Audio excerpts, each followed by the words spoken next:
Spell last name. Lieutenant Colonel Justin Chandler. This is a positive story, right? Justin, and I'm the commander of the 99th Flying Training Squadron.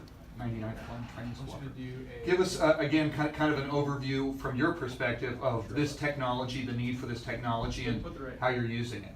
Sure. So what you see here, both in the 560th and the 99th, is a commercial off-the-shelf solution to what we think is a need for more repetition and more exposure for our pilots.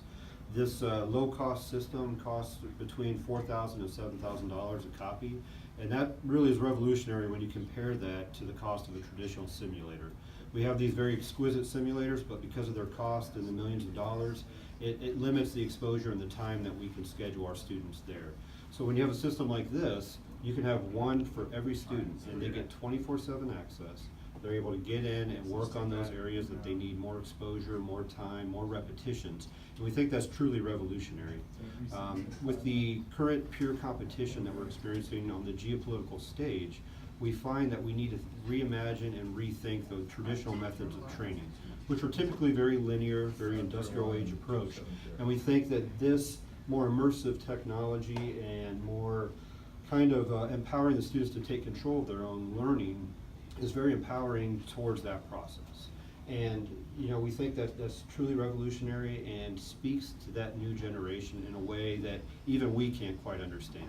The generation that's coming through now, our newest airmen, they play these games in their homes. They're building these systems on their own. If you go on YouTube, you'll find thousands of videos of young kids doing exactly what you see here, just at home. And so if we can gamify and kind of tap that potential, we think we're going to get a better product that will be a better pilot or any occupation in the Air Force.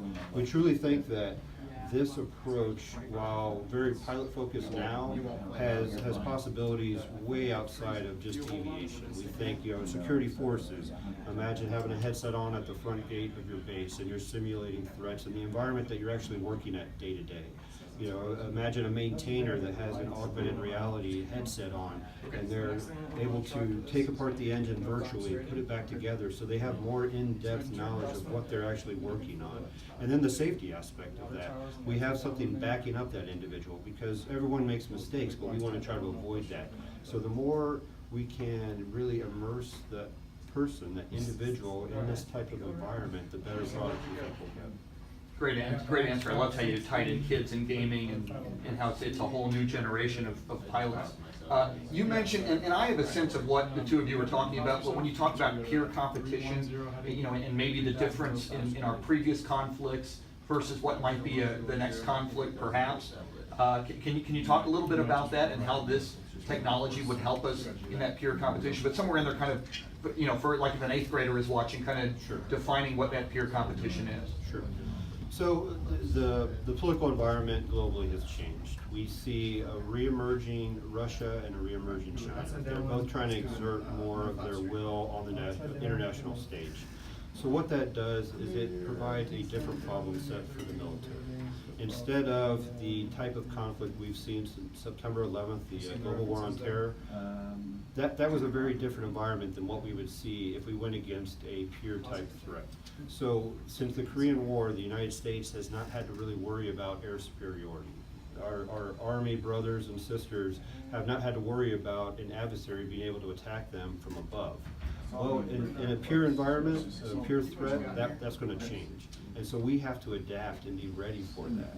We've done very well, in our airmen and our military has done amazing things throughout the last few decades. But we need to adapt and be humble enough to understand that the old ways of doing things won't necessarily relate to success in this future environment. So what we're trying to do is get ahead of that, not allow it to get to the point of crisis, that we're having to react to what our adversaries are doing, but try to get ahead of them, to hopefully, in an ideal world, deter conflict from ever happening. But we need to be prepared so that if the president calls upon us to act, that we are ready to do so and succeed at the highest amount of lethality necessary. You just alluded to this, and Randy talked about this earlier as well, but I think the thought of the innovation, the fact that you guys are getting this off the shelf locally and really innovating here within the last 6 to 8 weeks, Can you talk about the role of innovation in today's Air Force and in a training program like this? Well, I think innovation really speaks to what the United States, a strength of our country. The innovative environment in the commercial sector and the fact that we can leverage that innovation. We're not having to drive these requirements, and the development of all the technology you see here happened completely independent of the military. We've just been able to watch and observe the maturity of that technology, and it's now at a point that we can then bring it in. But what's really been key for us is the alignment of leadership from the very top with the Secretary of the Air Force, the Chief of Staff, and then General Quast as the AETC commander, have empowered commanders at the squadron level in a way that I've never seen in my career to go out, try new things, take a little bit of risk, and figure out, is there a better way of doing things? We're not just accepting the status quo. We're willing to challenge, why are we doing it this way? And if there's not a good answer, and the only answer is because we've always done it that way, that's no longer acceptable. We can't afford to make those types of decisions with the threat that may emerge in the international scene. I want to talk about what you mentioned before we went on camera, the versatility of this system, how you can use it for multiple aircraft, and how, versus the real world, how that helps with efficiency and saves money and better training. Sure. So in today's environment, what we've done for the past few decades, you have 1 or 2 aircraft at every base, and that's where you train on that aircraft. If you want to learn a different aircraft, there's travel costs, you're moving your family from one place to another. These systems are, because they're commercial off-the-shelf technology, the software is so flexible that with a few clicks of your mouse, you could be in a completely different aircraft. These students right now are flying in the T-38, but they could easily be in an F-16 in about 30 seconds. And that inherent flexibility allows us to expose people to more and more methods of training, but also save, again, the moving the family, talking with an instructor remotely, and getting that expertise without having to fly someone out to this location. So that really is kind of an untapped resource that we're starting to see what those possibilities will provide, and really give us a breadth to draw upon in our training environment. Here is, like I asked previously, that I'm kind of looking for what might become a conclusion, a concluding thought to everything we've seen, to everything we've learned today, and ultimately, where this technology is, where this technology might go, Sure. how it will benefit flight training, ultimately the Air Force, ultimately the country. Well, I really think we're just now scratching the surface on what's possible with this approach. Again, as we spoke about earlier, aviation is where we started. If you can kind of revolutionize the way we train pilots in the Air Force, that really opens up everything as a possibility. And I think you'll see this continue to grow, not just here at Randolph, but the other pilot training bases, and even the flight training units outside of AETC. I think we're proving that it works, that students are better, they're more prepared, they're better pilots. We think we'll get to a better trained and more proficient aviator in the end. But I think that's just part of it. I think this can have impact on every piece of the Air Force, every career field.